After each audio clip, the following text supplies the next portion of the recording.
Good afternoon, everyone.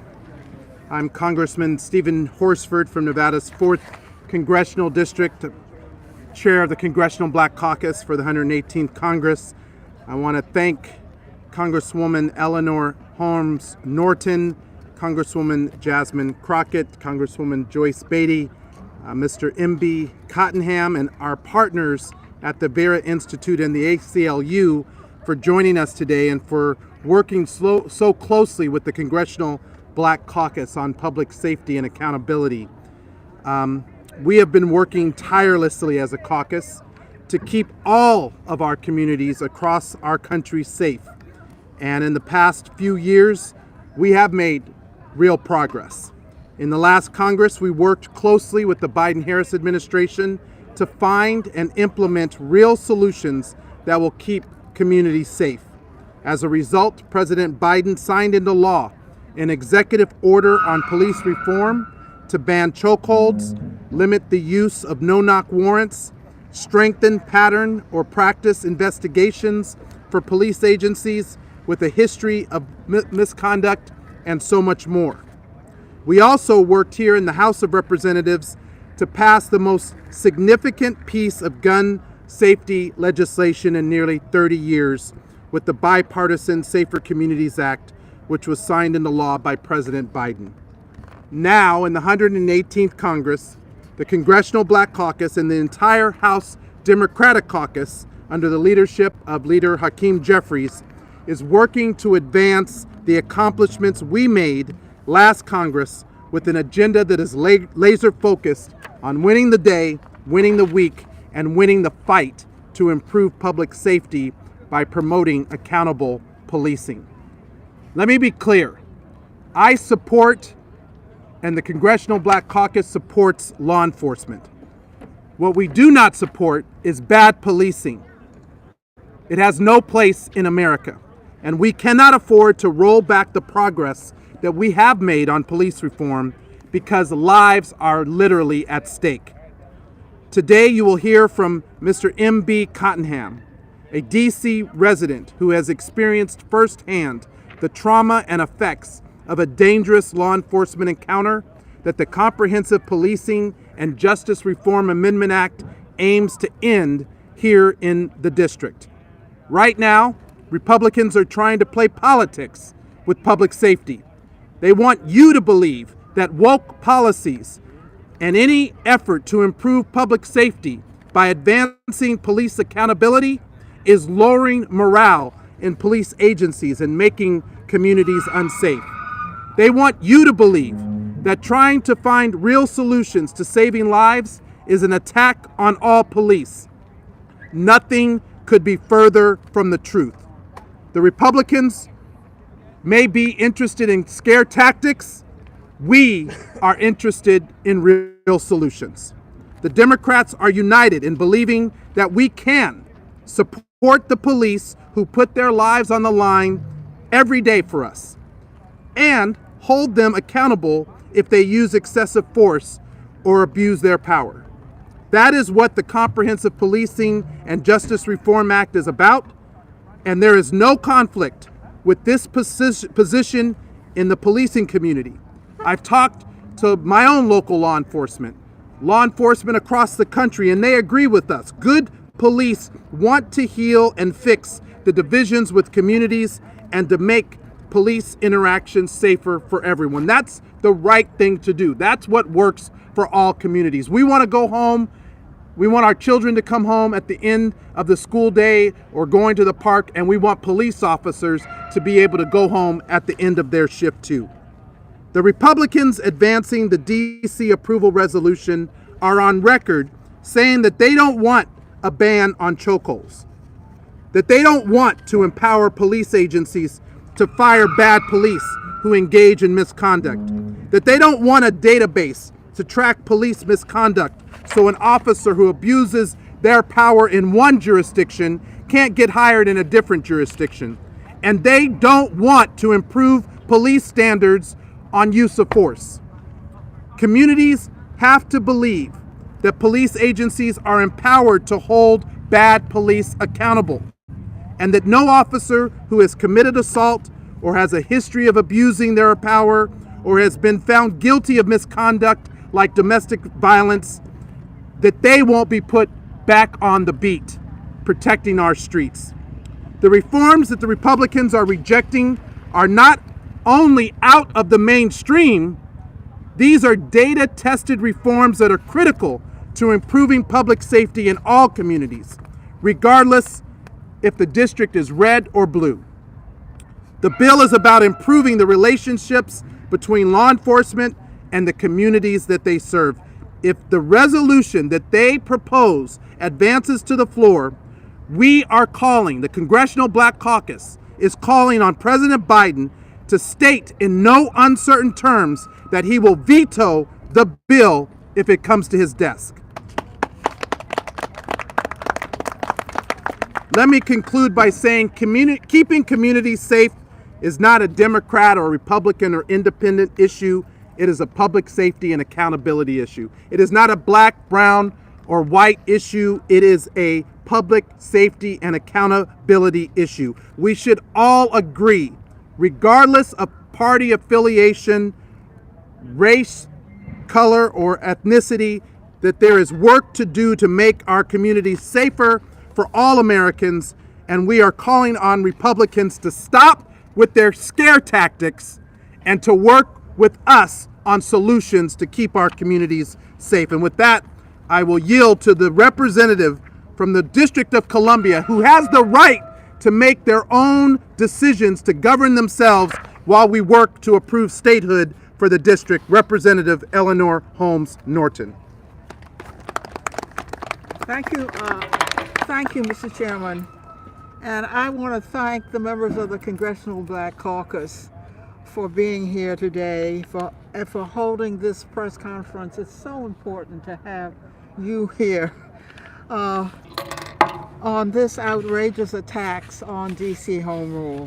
It is true that the Congress has constitutional authority to legislate on local DC matters, but it is false that Congress has a constitutional duty, obligation, or responsibility to do so. Instead of legislating on local DC matters,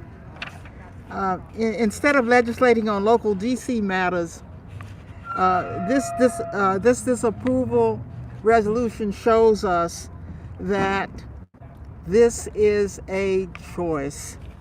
Some of my Republican colleagues claim that the founders meant for Congress to control DC, but in Federalist 43, James Madison said about the residents of the federal district, and here I'm quoting, "A municipal legislature for local purposes derived from their own suffrage will, of course, be allowed them," end quote. The Supreme Court has held that Congress may delegate full legislative power to DC on local DC matters. Today, the Oversight Committee is marking up profoundly undemocratic, paternalistic legislation. This one-sentence legislation would nullify legislation enacted by DC's duly elected representatives. DC's local legislature, the DC Council, has 13 members. The members are elected by DC residents. If DC residents don't like how the members vote, they can vote them out of office. That is called democracy. After the murder of George Floyd, many states and DC passed police accountability and transparency legislation.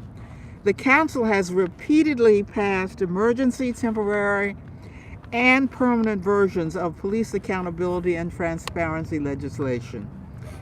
The legislation that would be blocked by this latest disapproval resolution was passed by the Council by votes of 11-0 and 13-0. Congress has 535 voting members. The members are elected by the residents of the several states. None are elected by or accountable to DC residents. If DC residents don't like how the members vote on legislation that applies to DC, such as this disapproval resolution, they cannot vote the members out of office. Members who vote in favor of this disapproval resolution are choosing to substitute their policy judgment for the judgment of DC's duly elected representatives. They will choose to govern DC without its consent. I can only conclude that these members of Congress believe that DC residents, the majority of whom are black and brown, are either unworthy or incapable of governing themselves. DC voters are not children. They do not need protection from the decisions of their duly elected representatives by members of Congress from Kentucky, Georgia, or any place else. The Revolutionary War was fought to give consent to the governed and to end taxation without representation.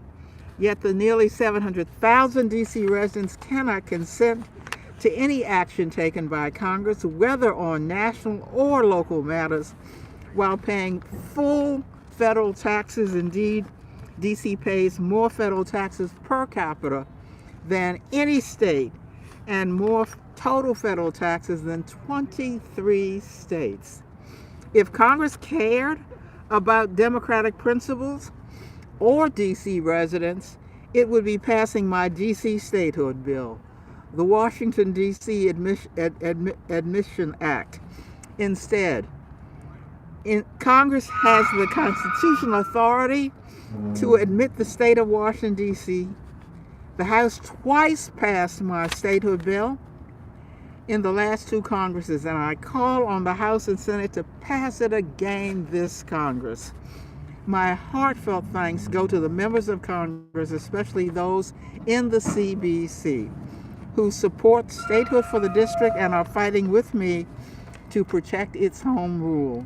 To those who support the status quo and support this attack on DC's statehood and its sovereignty, I have only one thing to say to you: keep your hands off of DC. Thank you very much. And thanks to all the members. Thank you. I know we've been joined by several colleagues. We have the ranking member of the Subcommittee on Crime for the Judiciary Committee, Congresswoman Sheila Jackson Lee from Texas. We have the former previous past chair of the Congressional Black Caucus, Congresswoman Joyce Beatty from Ohio. We have the Representative Hank Johnson from Georgia, and Congressman Jonathan Jackson from the great state of Illinois. And to speak next is Representative Jasmine Crockett, a member of the House Oversight Committee, who is apparently marking up this ill-advised resolution as we speak. Thank you, Mr. Chairman, and thank you everyone for being here. I'm gonna keep this short. You know, we're continually on the defensive explaining how we support law enforcement.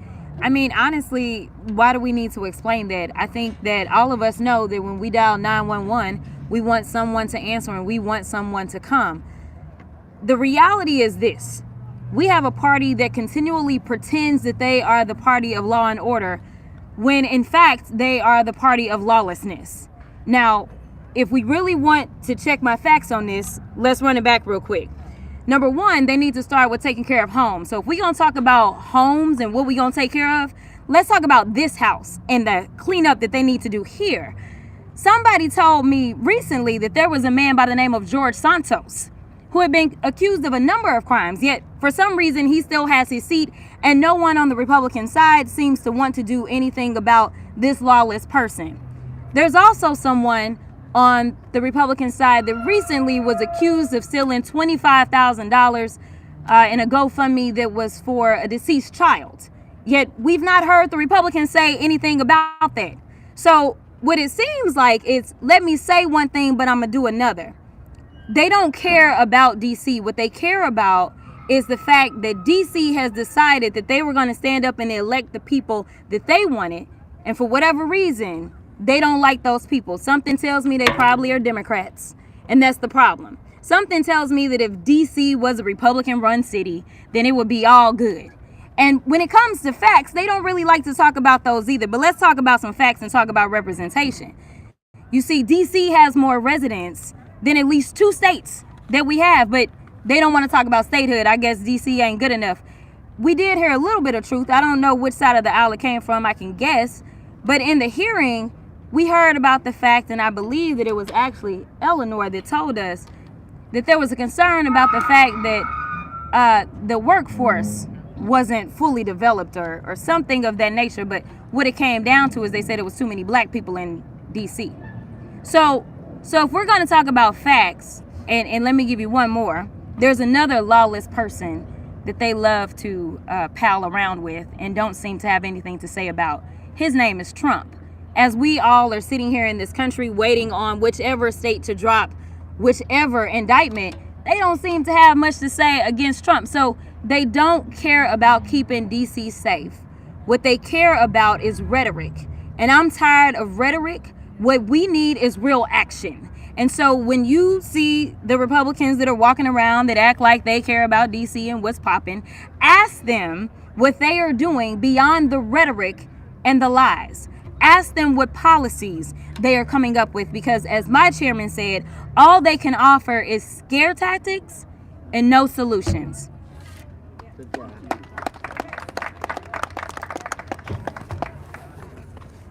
I want to recognize several of the groups that are with us today. Hands Off DC, thank you for joining us.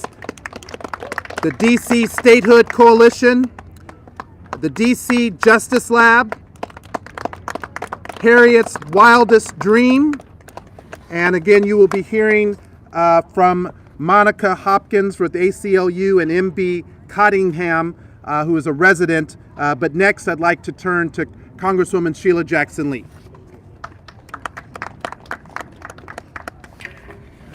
To my colleagues that are here, let me speak in the mic because my voice may be a little bit. To my colleagues that are here, let me thank my chairman and the leading voice for home rule and the recognition of the historic citizens of the Washington, D.C. area, in particular the District of Columbia. I call them historic because their history is such. They've lived in this community.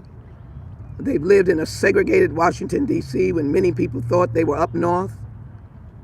They've worked in the halls of Congress and the executive. They have made this country run. That's what happens here in the District of Columbia. And they've gained, through hard work, fight, and protest, the right to rule. They seek more, and I stand with them. But home rule is theirs. They have that right. And if you will look at this particular legislation, let me show you a headline. DC Mayor signs sweeping police reform bill, unified with the leadership of her own governmental body. She didn't have a negative impact on any one of us because we believe in public safety, accountability, and justice. And no police organization could ever step away from that because they have an oath that says to protect and defend. And when you take an oath to protect and defend, you are taking an oath for public safety, accountability, and justice. Let me share very briefly how realistic and how much this legislation is in sync with the Constitution of due process, equal protection of the law, and the right to association. It is in sync with going home to your family, be you in blue or be you a citizen that walks on these streets or resident of Washington, D.C. I want police to go home to their families. And I want every mother's child and every mother and father to go home to their family. And so I can't imagine, I'd be incredulous if anybody believes in chokeholds.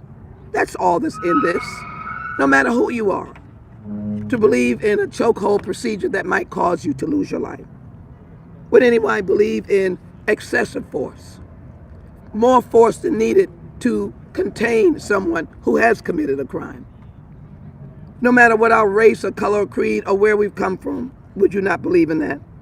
Would you not believe in the training dollars that will eliminate the kind of practice and pattern that would not be fitting of a city under the flag of the United States of America? Are we not patriots to believe that Americans deserve the right to dignity?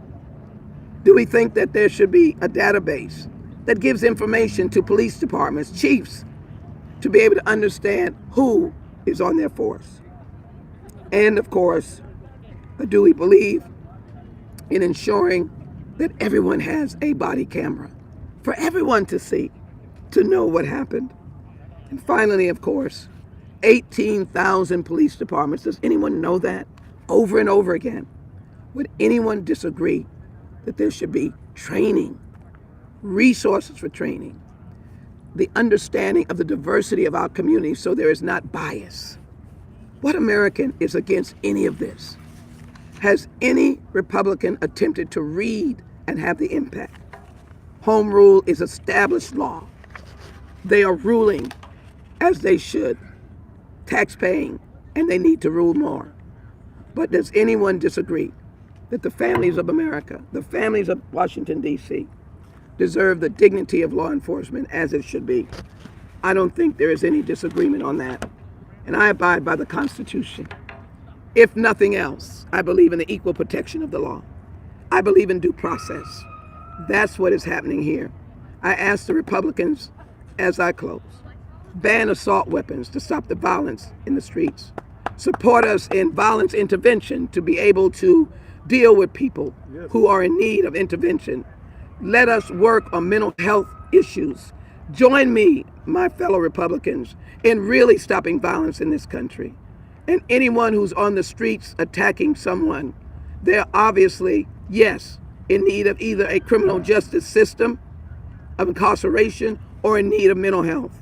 Nothing in this legislation passed unanimously or with the governmental body of this District of Columbia does anything to undermine justice, accountability, and safety, public safety.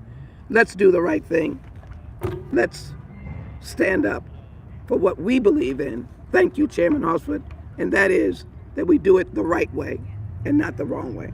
Thank you. Next, we'll hear from Monica Hopkins with the ACLU, and finally, MB Cottingham before taking your questions. Thank you, Chairman Horsford and members of the Congressional Black Caucus. Once again, Congress is attempting to override DC's robust democratic legislative process. This time, Congress is attempting to override common sense police accountability and transparency legislation that would hold police accountable for excessive force, abuse of power, and work to restore public confidence in law enforcement. We shouldn't be fooled by Congress's seeming interest in DC. This is not about DC. It is disenfranchisement being used.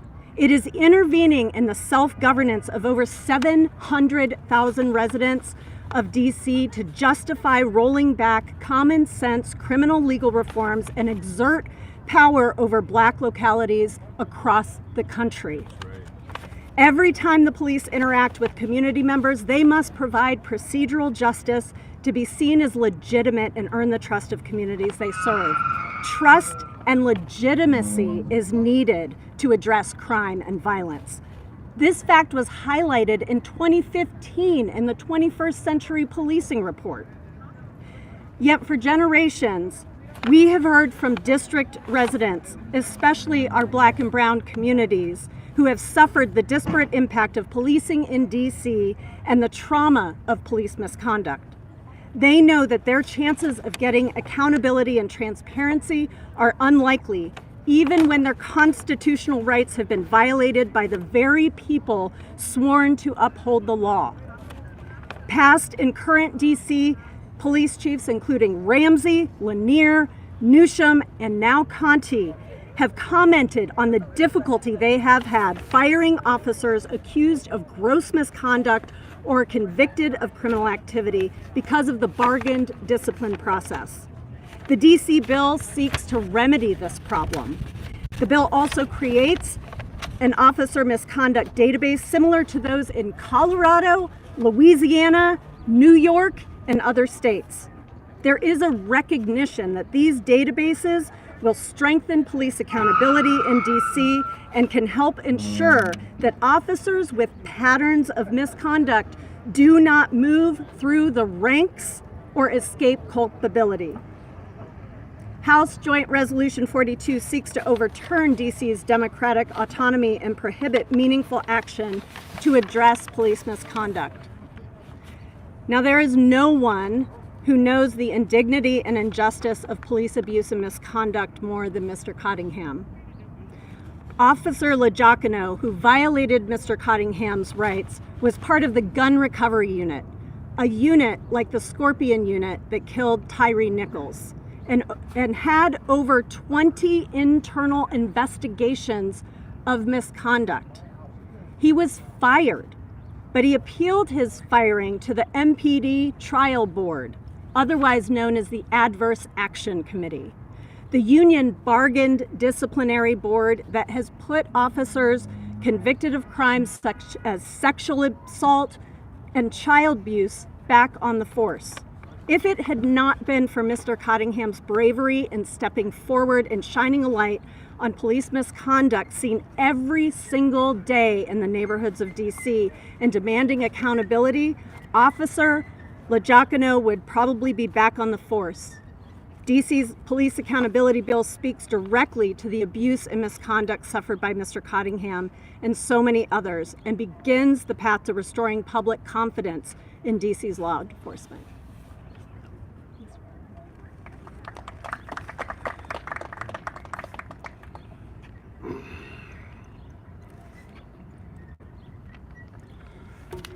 Hello everyone, my name is M.B. Cottingham.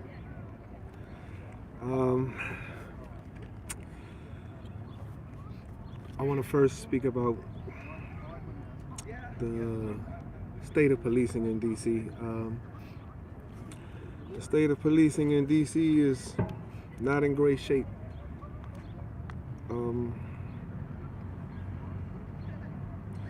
What I would say is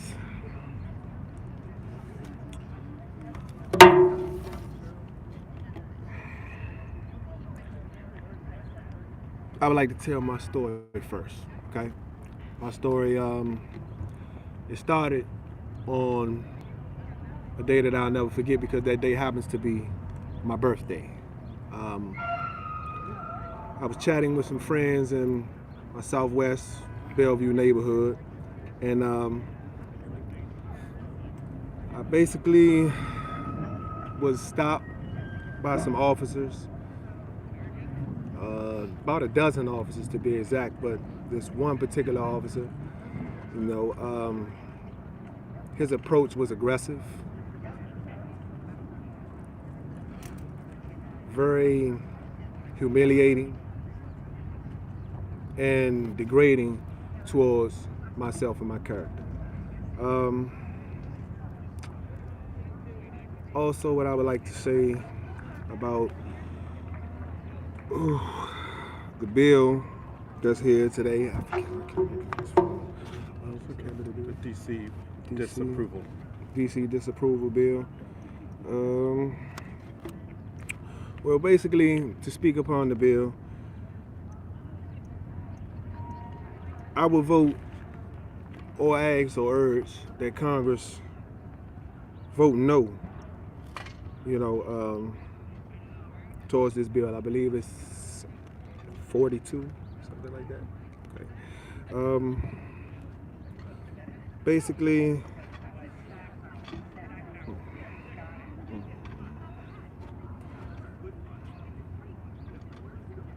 give me a second. Grab a moment.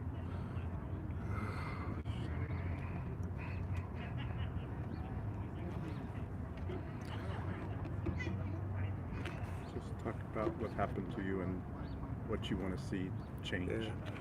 Okay.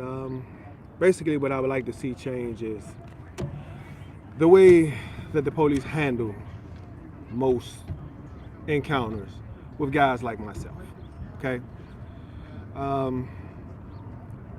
came here to shed some light on the fact of there is police misconduct, there is police brutality, and I'm living proof of it. I was violated, and fortunately, I was able to keep my composure throughout the ordeal and have me stand here in front of you all today to share my story. Only thing that I would really like to see as fast as possible, like I said, is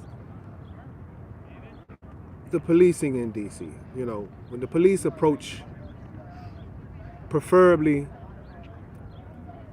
black men, you know, to stop treating us as if we're the problem as soon as you arrive without finding out first what the actual problem is. You know, I've been in situations where I've needed help and I was treated like a suspect. So, yes, I would urge Congress to vote no against this bill for guys like myself and a bunch of other DC residents. You know, this is DC, where all of the votes go down, all of the votes happen. Voting is a process led by the people, you know. So let the people decide. And I think we've already decided. I know I have. So in closing, I would like to thank you all for your time. And urge Congress to vote no on this bill.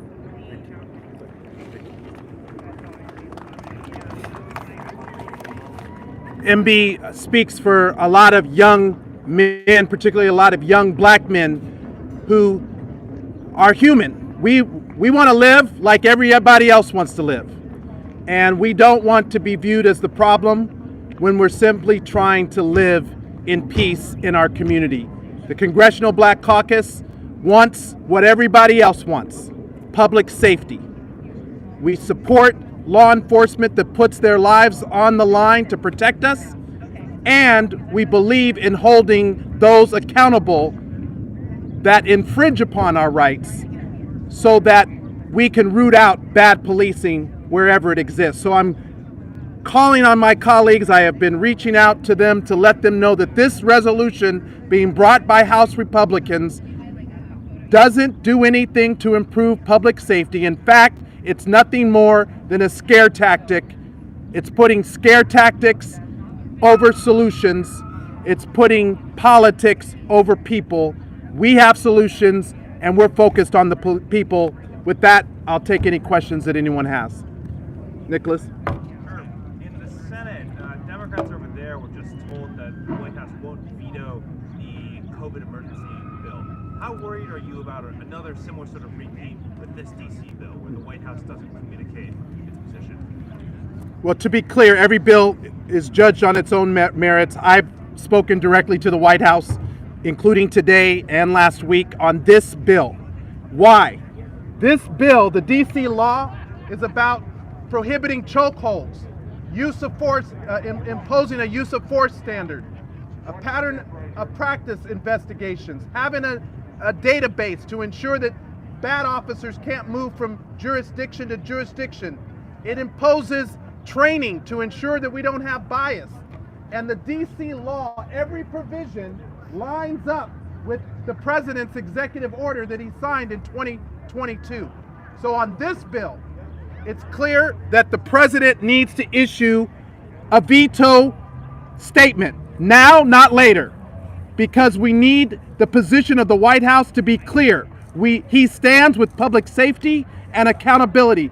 And it was the Congressional Black Caucus that asked this president to use the moment during the State of the Union to speak to the hearts of the American people about why we need reforms. To talk about Tyree Nichols, who was pulled over in a traffic incident and then resulted in the loss of his life days later.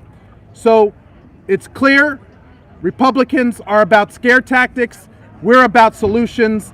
This bill that they're proposing is going to do nothing to improve public safety in DC or anywhere else in America. We're working on solutions to achieve that.